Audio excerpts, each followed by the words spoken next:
Haleluya, haleluya. Jumpa lagi dengan saya, nama saya Tina Sitorus. Hari ini kita akan membahas tentang teriakan kubur, ya, atau siksaan kubur. Apakah ada siksaan di kuburan, ya? Dan yang kedua, kita akan membahas tentang apakah orang yang meninggal itu bergentayangan, ya. Dan kita sudah melihat ada channel yang memanggil arwahnya Kak Vanessa yang meninggal, ya. Ini hari pertamanya, ya Bapak Ibu.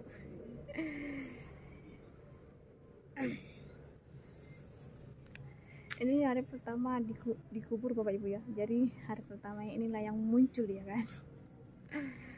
Itu kata mereka, ya. Jadi saya di sini akan membahasnya dengan sesuai dengan firman Tuhan supaya saudara bisa apakah mempercayai dongeng-dongeng tahayul, ya. Kalau ada yang muncul, ini adalah malam Bapak Ibu. Saya akan lihatkan ini jam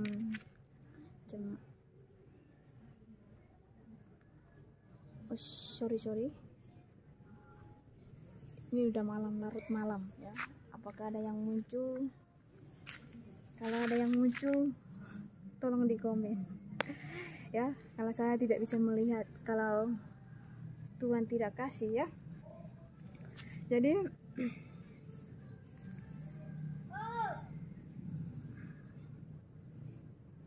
saudara jangan berpikir, contohlah, saya buat dulu contohlah kalau saudara bunuh, ya.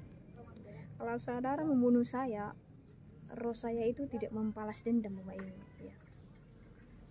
Kalau ada membalas dendam seperti film-film, itu namanya tahayul, dongeng, dan permainan si setan Bapak Ibu, supaya saudara terperangkap.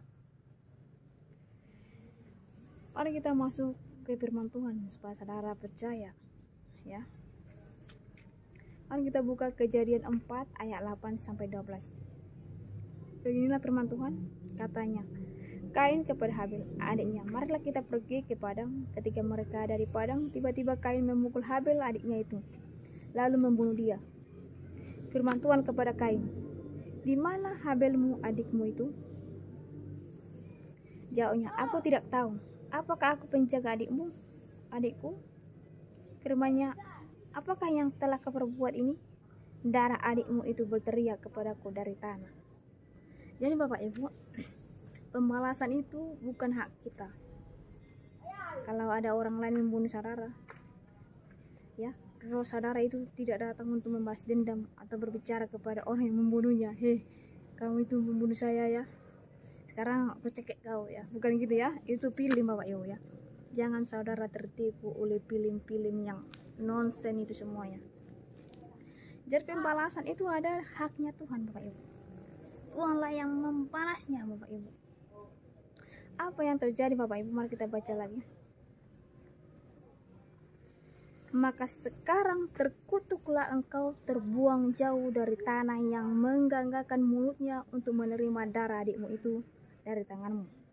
Apabila engkau mengusahakan tanah itu, maka tanah itu tidak akan memberikan hasil sepenuhnya lagi kepadamu. Engkau menjadi seorang pelarian dan pengembara di bumi. Jadi Bapak Ibu, contohlah, kalau saudara membunuh saya di perkebunan atau persawahan, tanah itu menjadi tidak subur Bapak Ibu. Tanah itu jadi terkutuk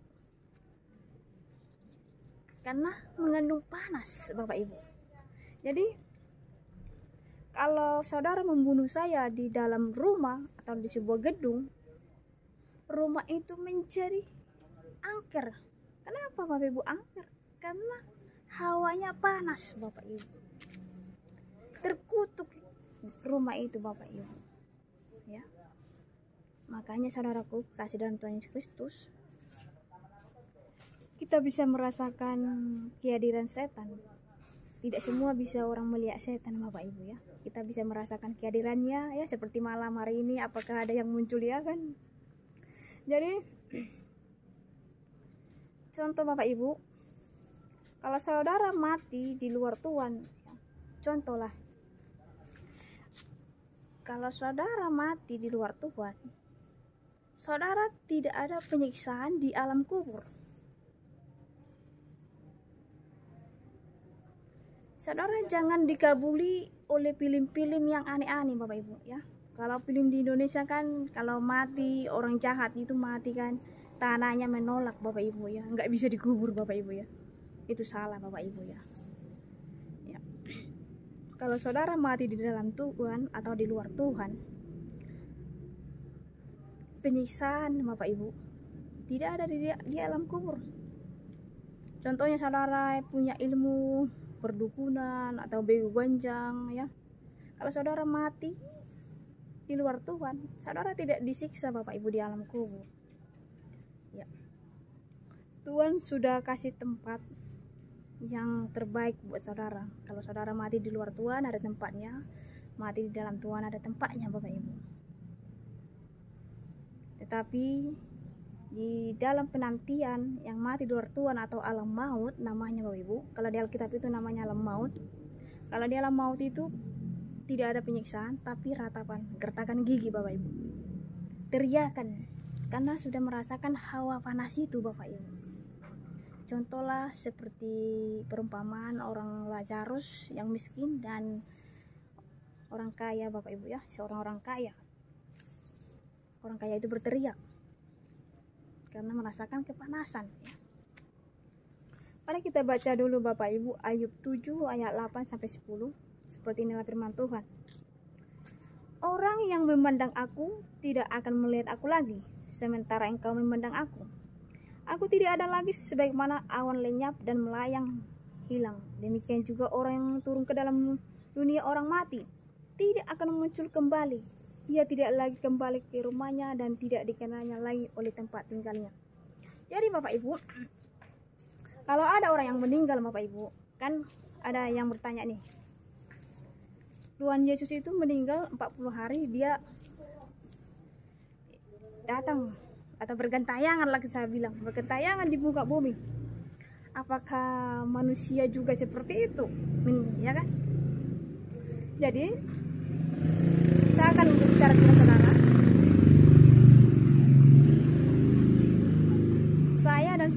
Saya atau kita semua beda dengan Tuhan Bapak Ibu. Tuhan itu adalah, Yesus itu Bapak Ibu adalah 100% Allah ya.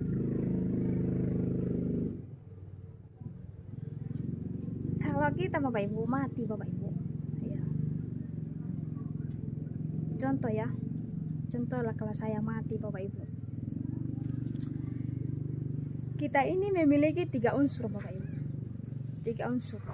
Yang pertama adalah tubuh Bapak Ibu. Tubuh. Yang kedua adalah roh. Yang ketiga adalah jiwa, pikiran ini Bapak Ibu. Jadi kalau saya meninggal Bapak Ibu, saya tidak mengingat memori jiwa ini, memori ini dengan tubuh ini sudah kembali kepada tanah, hilang Bapak Ibu. Yang tinggal adalah roh. Jadi yang dibawa, kalau contohnya lah, kalau mati saya di dalam Tuhan, roh saya yang dibawa ke Firdaus. Kalau contohnya kalau saya mati di luar Tuhan, roh saya lah yang dibawa di alam maut. Jadi Bapak Ibu, saya tidak mengingat-ingat nasib saya, kesukaan saya ya, seperti tahayul-tahayul yang dibilang ya orang-orang zaman dahulu ya kan. Aduh, nenekmu datang loh. Dalam mimpi saya bermimpi nenekmu minta ayam jantan harus warna putih. Kalau nggak dituruti nanti saya sakit gitu. Itu semuanya permainan si setan Bapak Ibu. Atau saudara, aduh, babung kamu atau nenek kamu itu kayaknya bunyi-bunyi loh. Priuk kita bunyi-bunyi, pasti dia minta makan. Halo, saudaraku. Itu semuanya nonsen. Itu semuanya permainannya setan Bapak Ibu. Seperti kita lihat tadi Bapak Ibu, kalau di tempat berilmuan itu namanya korin ya. Korin itu Bapak Ibu, contohnya lah saya ini. Saya lahirlah ke dunia, gitu ya. Saya lahir ke dunia Bapak Ibu, langsung ada dua malaikat yang datang. Yang pertama itu Roh Kudus. Makanya kalau saudara melahirkan, ingat langsung berdoa supaya anak saudara selamat. Amin. Jadi yang kedua itu yang datang siapa Bapak Ibu? Roh setan. Roh setan datang Bapak Ibu. Makanya setan itu di Efesus 6 itu di sekitar kita Bapak Ibu. Ya, contoh lah, kalau saya berteman, bersekutu dengan setan, jadi korin saya ini, pengikut saya ini Bapak Ibu, dia akan mengikuti saya, kesukaan saya, suara saya, dia ikuti Bapak Ibu. Jadi kalau saya mati, yang muncul bukan saya sebenarnya, tapi korin saya, malaikat atau iblis yang mengikuti saya sejak lahir Bapak Ibu. Itulah yang muncul kepada saudara. Karena malaikat dari awal Bapak Ibu itu malaikat. Jadi dia bisa berbentuk siapa saja Bapak Ibu. Dia bisa berbentuk nenek saudara, bapak saudara, ya pacar saudara, ya bisa saja. Karena setan itu masih berbentuk malaikat, jadi bisa masuk kemana-mana dia Bapak Ibu. Ya.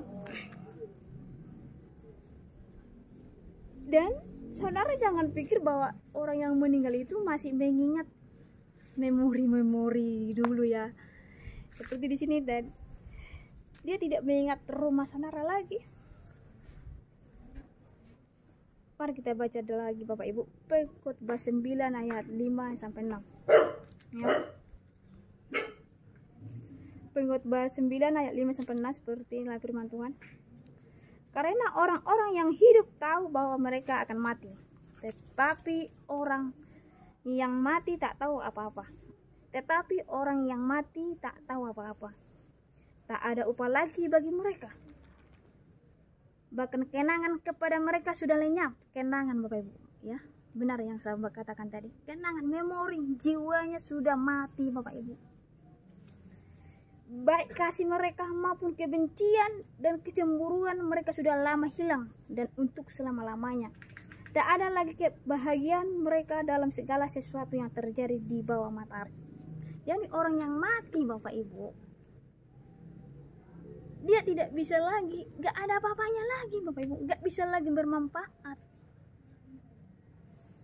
Jadi saudara jangan lagi datang kepada, aduh opungku, nenekku, kami sudah datang, minta doakan supaya cucu-cucu ini pandai gitu. Aduh, saudara jangan seperti itu ya Bapak Ibu. Atau saudara berbicara gini,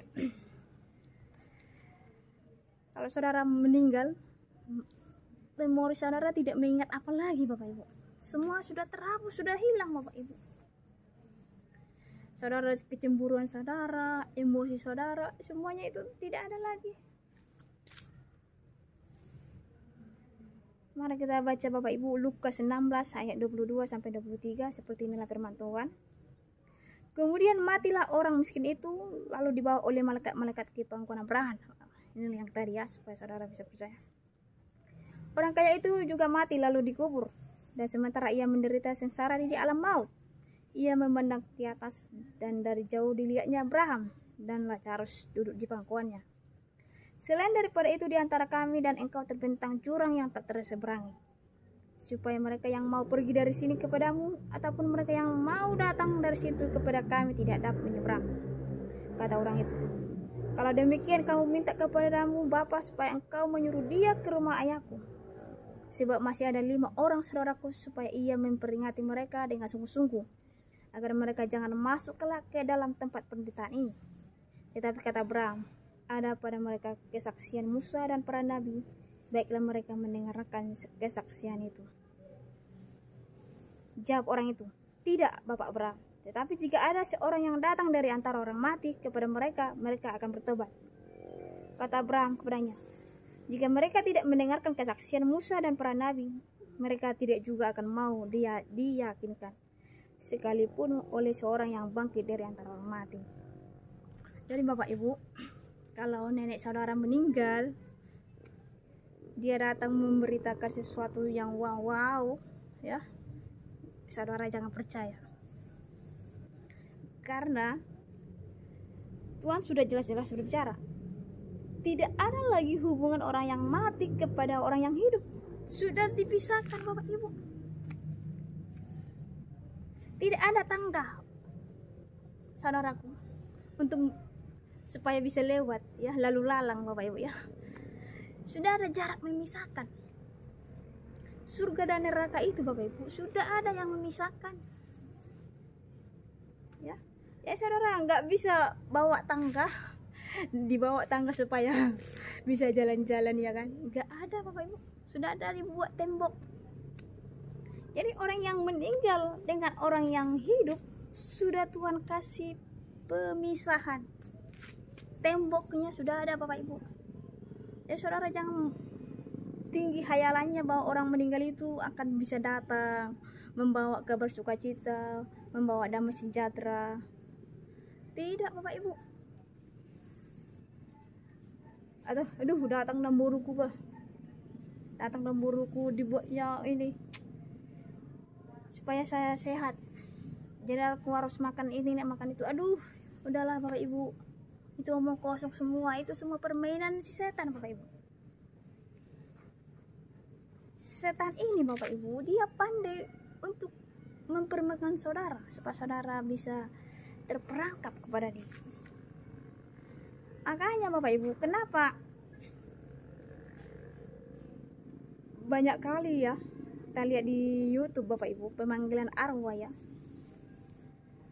Pemanggilan arwah. Sebenarnya ini tidak dibolehkan oleh Alkitab Bapak Ibu untuk pemanggilan arwah, pemanggilan berdoa kepada orang-orang yang meninggal, karena ini akan terjadi kutuk Bapak Ibu. Makanya kalau ada pemanggilan arwah Bapak Ibu akan terjadi kutukan, banjir, gempa bumi, gunung berapi, tsunami, ini akan terjadi. Karena tanah menolak Bapak Ibu. Makanya Bapak Ibu, kalau saudara, contohlah kalau saya bersekutu dengan setan atau memiliki ilmu hitam atau ilmu putih atau memiliki begu ganjang lah. Kalau saya mati Bapak Ibu, ciri-cirinya kalau saya mati, tanah menolak. Tanah menolak itu artinya bukan tidak bisa dikubur, ya. Tanah menolak itu adalah hujan lebat Bapak Ibu, ya. Hujan lebat petir kuat, angin kencang, ya. Itu artinya tanah menolak Bapak Ibu. Karena iblis terbuat dari apa? Badai. Iblis itu terbuat dari badai, dari petir. Makanya kalau orang yang Bapak Ibu, kalau orang berantem mengadu ilmu, itu macam petir Bapak Ibu, ya, berkilat, ya. Jadi saudaraku yang kasih dalam Tuhan Yesus Kristus, jangan percayakan tahayul-tahayul yang lain Bapak Ibu mengenai roh-roh orang mati, ya. Orang mati itu sudah tenang Bapak Ibu, ya. Mari kita baca Bapak Ibu supaya saudara percaya bahwa roh-roh orang jahat, orang yang mati di dalam itu sudah tenang di pangkuannya Tuhan Bapak Ibu, ya. Mari kita baca Wahyu 14 ayat 13, ya. Dan aku mendengar suara dari surga berkata, tuliskanlah, berbahagialah orang-orang mati yang mati dalam Tuhan sejak sekarang ini. Jadi berbahagialah orang yang mati di dalam Tuhan Bapak Ibu, ya. Sungguh kata roh, supaya mereka boleh beristirahat dari jerih lelah mereka, karena segala perbuatan mereka menyertai mereka.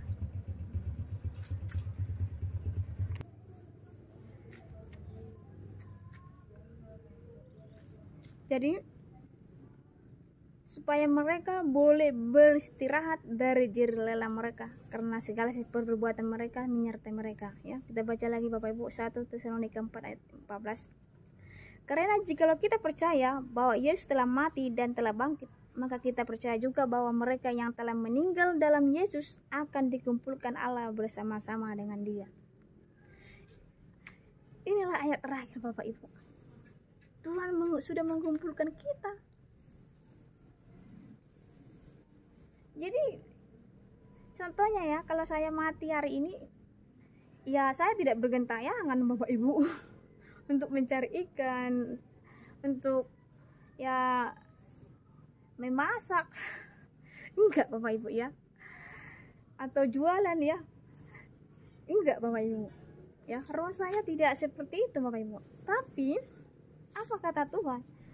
Kalau saya mati hari ini, Tuhan sudah tempatkan ke Firdaus untuk penantian untuk diadili Bapak Ibu. Nanti kalau kita Bapak Ibu sudah mati semuanya Bapak Ibu, nggak ada lagi manusia di muka bumi ini, baru Tuhan adili. Setelah Tuhan adili, orang yang mati di dalam Tuhan itu ditempatkan ke surga Bapak Ibu, dan orang yang mati di luar Tuhan akan dicampakkan ke neraka. Itulah pengadilan yang terakhir Bapak Ibu. Di sanalah ada bukan ada lagi gertakan gigi, tapi siksaan selama-lamanya Bapak Ibu ya. Di neraka itu Bapak Ibu siksaan, siang dan malam siksaan ada di sana Bapak Ibu ya. Jadi saudara pilihlah. Kalau saudara mau ke surga, itu hak saudara. Kalau mau saudara ke neraka, itu hak saudara. Pilihan ada di tangan saudara. Kalau saudara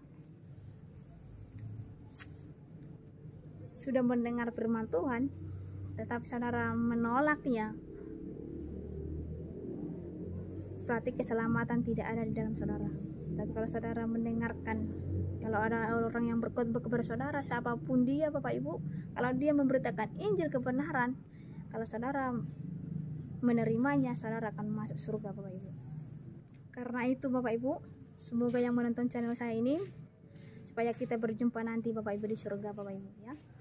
Salam jumpa, Tuhan Yesus berkati.